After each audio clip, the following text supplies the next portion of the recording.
Namaskar. In this video, we are going to start other model verbs shall and will.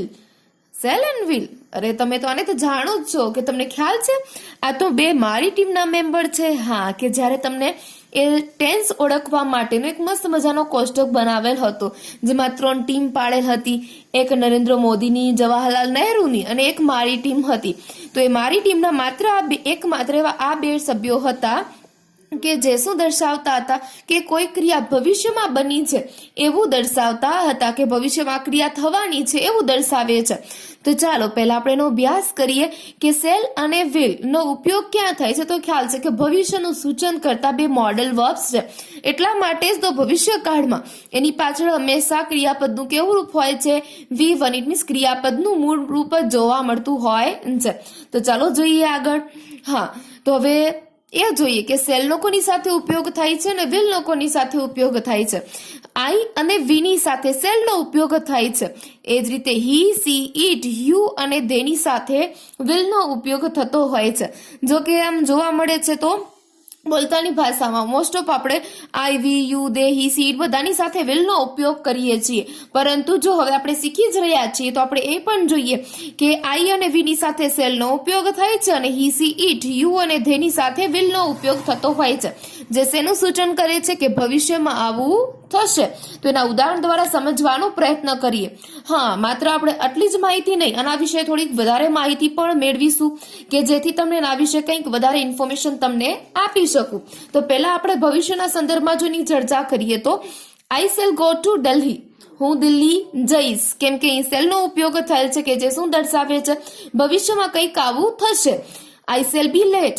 મને મોડું થશે. કેમ કે આઈ હોવાથી એની સાથે આપણે જો સેલનો ઉપયોગ કરેલ છે. કેમ કે આઈ અને વી બંનેની સાથે સેલનો ઉપયોગ થાય છે. The trains will be late today because of the bad weather. It means વાતાવરણ ખરાબ હોવાથી ટ્રેન મોડી પડશે. આજે ટ્રેન મોડી પડવાની છે. કેમ? તો કે વાતાવરણ બરાબર છે નહીં, વાતાવરણ ખરાબ હોવાથી. We shall dance. અમે ડાન્સ કરીશું. હા, તો હવે તમે જોઈ શકો છો કે વી હોવાથી એની સાથે સેલનો ઉપયોગ છે.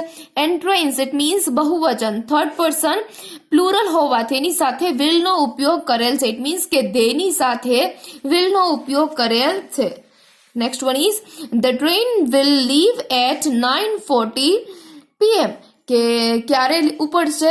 તો કે ટ્રેન જે છે એ 9:40 ઉપડવાની છે. ઇટ મીન્સ 9:45 આસપાસ, 9:45 વાર છે.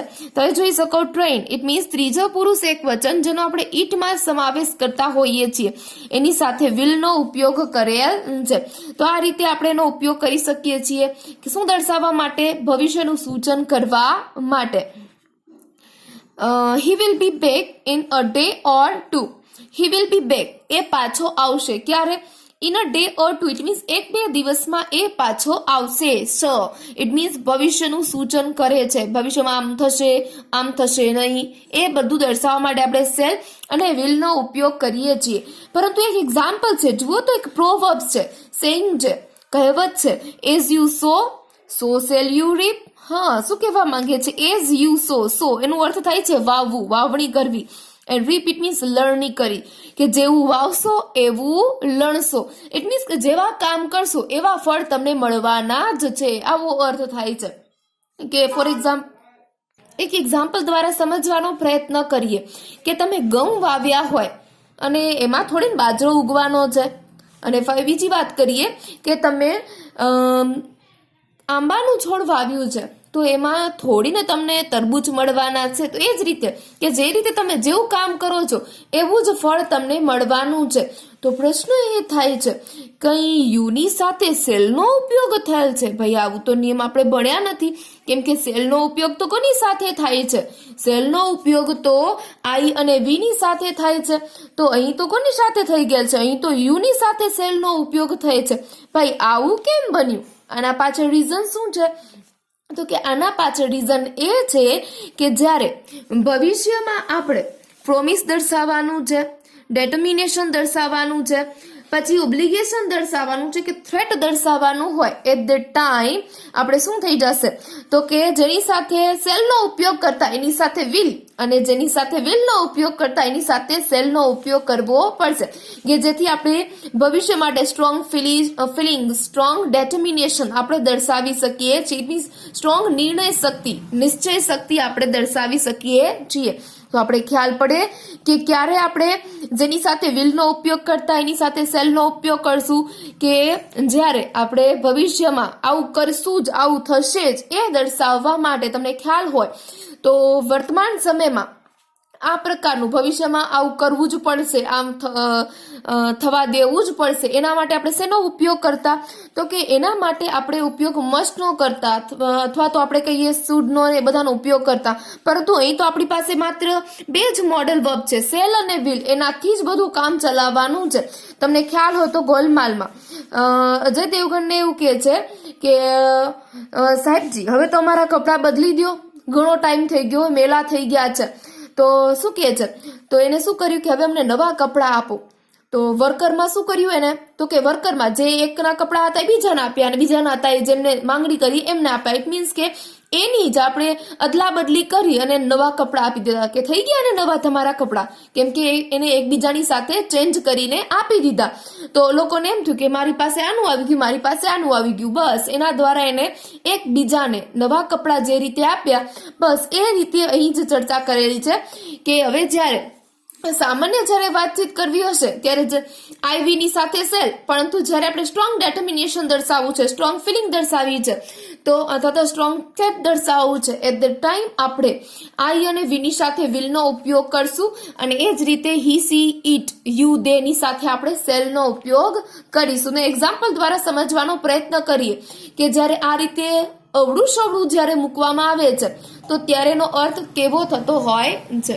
એક કોષ્ટક દ્વારા સમજીએ કે જ્યારે નોર્મલી વાત કરવાની છે કે ભાઈ આમ થશે તો એટ ધ ટાઈમ આઈ અને વીની સાથે સેલ મૂકીશું પરંતુ ફ્યુચર કમ્પલ્સન કે ફ્યુચરમાં ફરજિયાતપણું દર્શાવવા માટે જેમ વર્તમાનમાં ઇટ મીન્સ પ્રેઝન્ટમાં ફરજિયાતપણું દર્શાવવા માટે મસ્ટનો ઉપયોગ કરીએ છીએ એ જ રીતે ફ્યુચરમાં કમ્પલ્સન દર્શાવવા માટે આઈ અને વીની સાથે શેનો ઉપયોગ કરી દેશું વિલનો ઉપયોગ કરશું. એ જ રીતે હી સી અને ઇટ અને દેની સાથે જેમ વિલનો ઉપયોગ કરતા નોર્મલી કે આમ થશે અને એની સાથે આપણે ફ્યુચરમાં કમ્પલ્સન ફરજિયાતપણું દર્શાવવા માટે શેનો ઉપયોગ કરશું સેલ કે આમ થશે જ એવો એનો અર્થ થાય છે કેમ કે ફ્યુચર ભાઈ પાસે તો 2 જ વર્બ છે વિલ અને સેલ એનાથી જ એને બધું કામ ચલાવવાનું છે. તો ચાલો જોઈએ આગળ એક્ઝામ્પલ દ્વારા સમજવાનો પ્રયત્ન કરીએ. I will go to Delhi for the interview. આનો અર્થ શું થાય છે કે આઈ વિલ ગો ટુ આઈની સાથે જો વિલનો ઉપયોગ કરે છે અર્થાત કે આઈની સાથે તો સેલનો ઉપયોગ થાય છે અહીં વિલનો ઉપયોગ કરે છે ઇટ મીન્સ કે સ્ટ્રોંગ ડેટર્મિનેશન દર્શાવે છે અને સ્ટ્રોંગ ફિલિંગ છે મારે આ કરવું જ છે આ કરવાનું જ છે શેના માટે તો કે જો કદાચ આપણે શોપિંગ કરવા જવું છે તો અહીં સેલ મૂકી શકત તો કે જવું ન જવું જવાશે ન જવાશે કંઈ ફરક પડતો નથી પરંતુ ઇન્ટરવ્યુ માટે જવું છે તો જવું જ પડશે. I will go to Delhi for the interview મારે ઇન્ટરવ્યુ માટે દિલ્હી જવું જ પડશે આવો એનો અર્થ થાય છે. I will not tolerate such behaviour. હવે આઈની સાથે વિલનો ઉપયોગ કરેલ છે ઇટ મીન્સ કે આ તો સ્ટ્રોંગ ફિલિંગ દર્શાવે છે. I will not tolerate such behaviour હું આ પ્રકારના તારા વર્તનને જરા પણ સહન કરીશ નહીં અથવા તો સહન કરવાનો જ નથી આવો એનો અર્થ થાય છે. She shall obey my orders. She shall obey my order. Obey it mean માન આપવું સન્માન આપવું ઓર્ડર્સ ઇટ મીન્સ જે કમાન્ડ આપે છે હુકમ આપે છે એ. She shall obey my orders તેને મારા જે પણ ઓર્ડર્સ છે એને પાળવા જ પડશે. કેમ કે સી ની સાથે જો સેલનો ઉપયોગ કરેલ છે આમ તો બધાને નોર્મલી આપણે જોવા જઈએ તો સી ની સાથે શેનો ઉપયોગ થાય છે તો કે વિલનો પરંતુ સ્ટ્રોંગ છે અથવા તો કમ્પલ્સન દર્શાવે છે તે ટાઈમ આપણે સી ની સાથે સેલનો ઉપયોગ કરી શકીએ છીએ. ભવિષ્યની વાત છે. યુ સેલ એપોલોજાઇઝ ઇટ મીન્સ શું કહેવા માંગે છે કે તારે માફી માંગવી જ પડશે એટલા માટે અહીં સેલનો ઉપયોગ કરેલ છે. We will go there whatever happens. We will go there, અમે ત્યાં જઈશું જ. વોટ એવર હેપન્સ ઇટ, કંઈ પણ થાય અમે તો ત્યાં જઈશું જ. કેમ કે વીની સાથે શેનો ઉપયોગ કરે છે? વિલનો. આમ નોર્મલી વાત કરીએ તો વીની સાથે શેલનો થાય છે, પરંતુ સ્ટ્રોંગ ફિલિંગ દર્શાવી અથવા તો કમ્પલ્સન દર્શાવવું છે તો વીની સાથે વિલનો ઉપયોગ કરી અને શું દર્શાવીએ છીએ? કમ્પલ્સન. મસ્ટ જેવું કાર્ય અહીં આ વિલ અને સેલ પણ કરી શકે છે જ્યારે આપણે એને ઇન્ટરચેન્જેબલ, ઇટ મીન્સ કે એકબીજાની જગ્યાએ મૂકીએ છીએ ત્યારે. વી વિલ ગો ધેર, અમે ત્યાં જઈશું જ. વોટ એવર હેપન્સ, કંઈ પણ થાય અમે ત્યાં જઈશું જ. We will not let you go, અમે તને જવા દઈશું નહીં, અમે તને છોડીશું જ નહીં. જો વીની સાથે વિલનો ઉપયોગ કરેલ છે, કંઈક એવો બનાવ બન્યો છે એના પછી એનો બદલો લેવાનો પ્રયત્ન કરે છે. We will not let you go, અમે તને છોડીશું જ નહીં, એવો અર્થ થતો હોય છે. I will try to get him a good job. I will try to get him a good job. It means હું પૂરતો પ્રયત્ન કરીશ કે એમને સારી જોબ મેળવી શકું. હું પ્રયત્ન કરીશ જ. ઇટ મીન્સ શું કરે છે? ફિલિંગ પ્રોમિસ આપે છે. અને પ્રોમિસ આપવા માટે આપણે ચેન્જ કરતા હોઈએ છીએ. શેનો? તો કે વિલની જગ્યાએ સેલ અને સેલની જગ્યાએ વિલ. કે હું પ્રયત્ન કરીશ જ તને સારી જોબ અપાવી શકું, એને સારી જોબ અપાવી શકું એના માટે પ્રયત્ન કરીશ. તો આ રીતે આપણે શું કરવાનું છે? તો કે સેલ અને વિલનો ઉપયોગ કરી શકીએ છીએ. શેના આધારે? તો કે જો નોર્મલી જ્યારે વાત કરીએ ત્યારે ભવિષ્ય દર્શાવે છે, આમ થશે, આમ કરવું, આમ થશે, આમ થશે નહીં, એવો એનો અર્થ થાય છે. પણ જ્યારે આપણે જ્યારે આઈ અને વીની સાથે વિલનો ઉપયોગ કરીએ છીએ અને હી, સી, ઇટ, દેની સાથે સેલનો ઉપયોગ કરીએ છીએ ત્યાંનો એનો અર્થ કેવો થતો હોય છે કે ભવિષ્યમાં આમ થશે જ, આમ થવાનું જ છે, આમ કરીશ. અથવા તો આપણે કઈ સ્ટ્રોંગ ફિલિંગ યા તો કોઈને પ્રોમિસ કરતા હોઈએ એટ ધ ટાઈમ એનો ઉપયોગ થાય છે. હવે વિલ યા સેલનો જ્યારે પ્રશ્નાર્થ વાક્ય તરીકે આપણે ઉપયોગ કરતા હોઈએ છીએ એટ ધ ટાઈમ એ શું પૂછે છે? તો કે માત્ર આપણે આમ કરશો, આમ થશે એવું પૂછે છે. એના દ્વારા આપણે પોલાઇટ રિક્વેસ્ટ કરી શકતા નથી. પણ એ જગ્યાએ વુડ યા કુડ હશે તો એના દ્વારા આપણે પોલાઇટ રિક્વેસ્ટ કરી શકીએ છીએ. એનું મસ્ત એક્ઝામ્પલ આપણે પંગત દ્વારા લઈએ. તમને ખ્યાલ હોય તો તમે ક્યાંય સમાજમાં અથવા તો ક્યાંય જમવા જાઓ છો ત્યારે તમને કોઈ પીરસવા આવતા હોય ત્યારે કોઈ કે પૂરી જોઈશે, તમારે લાડવા જોઈશે, આ રીતે કે છે. It means at the time politely તમને કંઈક પૂછે છે તો એટ ધ ટાઈમ વુડનો ઉપયોગ કરે. તમને કે પૂરી પૂરી પૂરી આ રીતે કરીને જતા હોય એનો અર્થ થાય છે ત્યાં પોલાઇટ રિક્વેસ્ટ નથી. તો એટ ધ ટાઈમ શું હશે? તો કે વુડની જગ્યાએ વિલનો ઉપયોગ કર્યો હશે. પૂરી જોઈશે, પૂરી જોઈશે, લાડવા જોઈશે, આ પ્રકારનો એનો અર્થ થતો હોય છે. તો અહીં આપણે ડિફરન્સ જોયું વિલ અને વુડનું, અને સાથે સાથે એ પણ જોયું કે ક્યારે આપણે સેલની જગ્યાએ વિલનો ઉપયોગ કરી શકીએ અને વિલની જગ્યાએ સેલનો ઉપયોગ કરી શકીએ છીએ.